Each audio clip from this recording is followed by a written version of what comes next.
Praise the Lord. A Canaanite woman, an outsider, dares to chase after Jesus, shouting for mercy.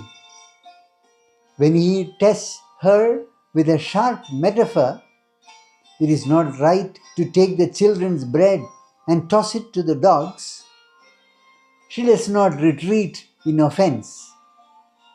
She seizes her own words and turns them into her lifeline. Even the dogs eat the crumbs that fall from the master's table.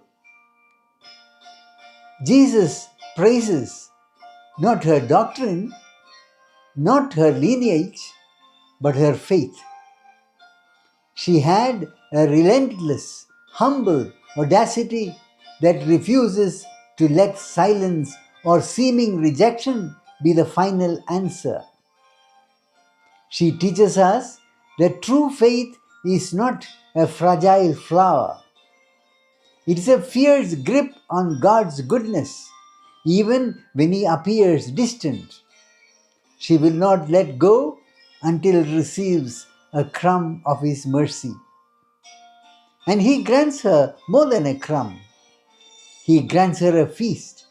Woman, you have great faith. Let your wish be granted.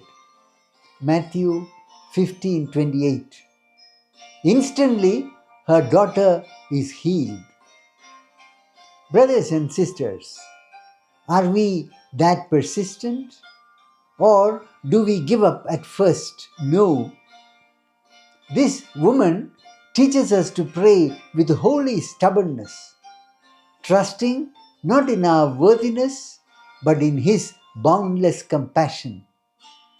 Today, bring Him your deepest need and refuse to leave until you have caught the crumbs of His grace.